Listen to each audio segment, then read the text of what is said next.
Mesdames, messieurs, bonsoir, bienvenue pour ce nouvel épisode de Let's Talk About It spécial Elimination Chamber. J'en profite également pour vous inviter à me soutenir et à soutenir la chaîne en vous abonnant à mes différents réseaux YouTube, Instagram, TikTok et même le podcast sur Spotify, Kayfabe is Dead. Coucou YouTube également pour celles et ceux qui regarderont cet épisode en replay. Vous êtes tous les jours de plus en plus nombreux. Tous les jours, il y a des abonnés. Ça me fait super plaisir. Les amis, nous, on va se concentrer sur cet événement donc, qui nous attend le 28 février 2026. À l'heure où je tourne ce live, on n'a pas encore tous les participants pour l'Elimination Chamber, notamment masculin et féminin, mais c'est pas grave. Vous allez voir qu'on va faire avec. Donc je vous propose qu'on ne perd pas plus de temps et qu'on démarre directement mes pronostics pour Elimination Chamber 2026. Le premier pronostic, Women's Intercontinental Title Match, qui a été donc annoncé et officialisé à la suite, on l'a vu, d'un échange plutôt houleux. Du côté de Monday Night Raw, la championne actuelle intercontinentale Becky Lynch qui va défendre sa ceinture face à AJ Lee. Bon, pour rappeler un petit peu la rivalité entre les deux, il y a effectivement ce combat perdu, si je dis pas de bêtises, c'est à WrestlePalooza, AJ Lee et CM Punk dans un mixed tag team match face à Becky Lynch et Seth Rollins. Puis derrière, AJ Lee qui permet de nouveau à son équipe de remporter la victoire, cette fois-ci lors des Survivor Series. Donc Becky Lynch de nouveau du côté des perdantes. Becky Lynch qui avait fut un temps perdu sa ceinture intercontinentale, on s'en rappelle, face à Maxxine Dupri, en partie ou grâce, c'est selon le point de vue dans lequel vous vous situez, à l'intervention de AJ Lee, là encore une fois. Donc voilà, il y a un passif entre les deux femmes. Becky Lynch souhaite enterrer une bonne fois pour toutes purement et simplement le problème AJ Lee. Va-t-elle y parvenir? On sait que la WWE aime bien faire perdre ses stars chez elle pour créer un moment choc. Et je vois mal la WWE faire perdre CM Punk, donc en plus ça pourrait permettre de faire avancer pas mal de storylines. Je vais pronostiquer une victoire de Becky Lynch, mais vous allez le voir, pas forcément une victoire clean. On peut imaginer cet affrontement Elimination Chamber, on va avoir à un moment donné l'intervention de pourquoi pas Maxxine Dupri ou Natalya, et juste derrière c'est le chaos total et Becky Lynch se sert un peu de cette atmosphère pour repartir de Chicago toujours championne. On pourrait après éventuellement se servir de ça pour inclure et Natalya et Maxxine Dupri dans le combat pour le titre intercontinental à WrestleMania. On peut aussi imaginer que ça sert de point d'appui pour une revanche du coup, puisque AJ Lee prétendra que effectivement voilà, elle n'a pas su gagner clean, etc. Et on fait la revanche à WrestleMania, et de leur côté Nati et Maxxine Dupri règlent enfin leur compte. Je pronostique une victoire de Becky Lynch face à AJ Lee. Ensuite, pour ce qui est des matchs simples, je rappelle actuellement il n'y a que 4 combats qui ont été annoncés. Deuxième combat simple annoncé, The Best in the World de Homeboy, j'ai envie de dire. Et effectivement, coucou Sabrigi, voilà, le Homeboy de Chicago, de Second Citizen, comme il aime à se faire surnommer, CM Punk, face à Finn Balor, le champion du monde poids lourd qui remet son titre en jeu, vous l'avez vu, World Heavyweight Title Match. Alors moi, je suis plutôt hypé pour cette affiche, parce qu'évidemment, quand tu mets Finn Balor et CM Punk dans un ring, tu es sûr d'être conquis, ravi. Donc là-dessus, je me fais pas de soucis. Là où c'est intéressant d'étudier et de débattre, c'est sur la manière dont CM Punk va très probablement et certainement conserver la ceinture. Va-t-il la conserver? C'est un peu la même question que pour précédemment avec sa compagne AJ Lee face à Becky Lynch. Va-t-il conserver de manière clean? Et là, cette fois-ci, ce serait pas CM Punk qui cherchera à gruger, à faire un heel turn ou quoi que ce soit. Non, pas du tout. Mais on rappelle que Finn Balor est actuellement membre du Judgment Day. Donc, est-ce que ce serait pas là l'occasion parfaite pour enfin pull the trigger? Ce dernier se ferait trahir par le Judgment Day, Dominic Mysterio, JD McDonough.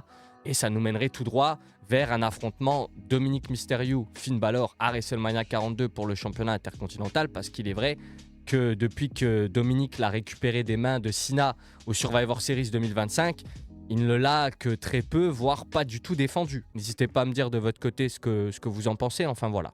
Mon pronostic pour ce match ira bien évidemment à CM Punk, The Best in the World, qui va conserver sa ceinture. On aura bel et bien une de ces 3 femmes présentes donc dans l'Elimination Chamber. Et en ce qui concerne le résultat, alors là, il y a plusieurs possibilités. Kiana James, pour moi peu probable. Tiffany Stratton, effectivement ça peut être une option sur le papier. Tiffany Stratton, Jade Cargill, c'est effectivement le combat qu'on a déjà vu, beaucoup trop pour moi, voilà. Si vous voulez que je sois honnête avec vous, on a déjà vu ce combat beaucoup trop de fois. Donc le refaire encore une fois à WrestleMania, pour moi pas trop d'intérêt. Dès lors que Tiffany Stratton et dans la compétition, elle est considérée sérieuse prétendante à la victoire finale, donc on ne peut pas l'écarter. Ça ferait vraiment le choix de la sécurité, le choix de la redondance du côté des créatifs de la WWE. Ensuite, on a Rhea Ripley, qui pour moi est celle qui a le plus de chances de sortir de là avec la victoire. Il y a très peu de choses à dire contre Rhea Ripley. Je veux dire, vous prenez la même chose que je viens d'annoncer pour Tiffany Stratton, vous le multipliez par 1000 et ça vous fait Rhea Ripley. On a ensuite Alexa Bliss. Je me dis que l'attitude de Charlotte Flair n'est pas sans raison. Et il y a un monde où moi je vois cette théorie fou du bus où Charlotte Flair coûte la victoire à Alexa Bliss dans l'Elimination Chamber par pure jalousie. Il y a également Asuka. Donc Asuka est juste là pour combler un vide et qu'elle a déjà, comme je l'évoquais avant, son programme tout tracé avec Kairi Sane. Je ne sais pas. Donc voilà, pour moi, c'est bel et bien Rhea Ripley, hein, vous l'avez compris, va remporter ce combat. N'hésitez pas à me dire également quel est votre pronostic. D'ailleurs, est-ce que vous aussi, vous voyez Rhea Ripley remporter ce combat? Est-ce que vous voyez une autre candidate? C'est vrai que par rapport à l'an passé, j'ai l'impression que c'est beaucoup plus ouvert. En tout cas, c'est plus indécis, c'est plus compliqué à prédire les vainqueurs, aussi bien du côté des femmes, vous allez le voir, que du côté des hommes. Jevon Evans, Trick Williams, ça me fait extrêmement plaisir de les voir sur cette carte. LA Knight, Cody Rhodes, Randy Orton et donc, mettons, Bronson Reed. Maintenant, on va décortiquer challenger par challenger. Trick Williams, Jevon Evans, même cas de figure que Kiana James, mis à part pour Shock the World, je vois pas trop pourquoi leur donner la victoire finale. Même si un Trick Williams, Drew McIntyre ou un Jevon Evans, Drew McIntyre à WrestleMania, ça serait incroyable. Trick Williams qui est fou du côté de SmackDown. Jevon Evans de la même manière, même s'il a été un peu freiné par sa blessure du côté de Monday Night Raw. Donc non, c'est une régalade, mais même si je vois pas du tout ces deux hommes remporter la victoire finale, de même que je ne vois pas du tout Bronson Reed remporter cette Elimination Chamber, puisque je vois une intervention du Masked Man d'une manière ou d'une autre, peut-être un retour, j'en sais rien, de Seth Rollins ou quoi, enfin voilà. Dans tous les cas, Bronson Reed va être à un moment donné ou à un autre empêché de remporter la victoire finale. Il nous reste 3 challengers potentiels, LA Knight, Cody Rhodes, Randy Orton. Le moins probable, c'est LA Knight. Il y a des rumeurs qu'il envoie avec Brock Lesnar du côté de WrestleMania. Je vous avoue que j'ai même pas envie de commenter cette info. Si vraiment c'est vrai, je serais juste simplement dégoûté. Ensuite, nous avons Cody Rhodes, que tout le monde voit remporter. Eh bien, figurez-vous que moi, je vais mettre une pièce sur Randy Orton. Et je vais vous expliquer tout de suite pourquoi. Vendredi, du côté de SmackDown, l'épisode s'est terminé avec la victoire de Aleister Black sur Randy Orton grâce à l'intervention de Drew McIntyre. Et ça m'a fait tout de suite tilter. Je me suis dit, ok, cette intervention de Drew McIntyre, elle n'est pas sans raison.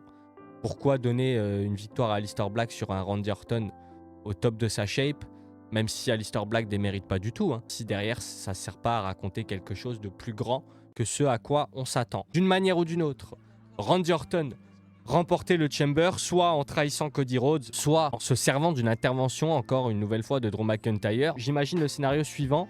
Drew McIntyre va intervenir dans le Chamber, il cible Cody Rhodes pour l'empêcher de remporter ce dernier, et Randy Orton en profite et remporte la victoire. Derrière, du coup, nous avons un Randy Orton, Drew McIntyre setup pour WrestleMania, mais nous avons aussi dans l'équation Cody Rhodes encore, Jacob Fatu qui traîne à côté, et Sami Zayn. Donc on pourrait imaginer que Cody Rhodes, d'une manière ou d'une autre, se retrouve impliqué, et on a un triple menace. On peut même ajouter Jacob Fatu et Sami Zayn. Ça ferait un 4-way ou un 5-way. Ouais, je vais mettre ma petite pièce sur Randy Orton en ce qui concerne donc cette Elimination Chamber. Merci également à toutes celles et ceux qui regarderont de nouveau cet épisode en replay sur YouTube. C'était Mr. Insider, vive le catch with love. Ciao!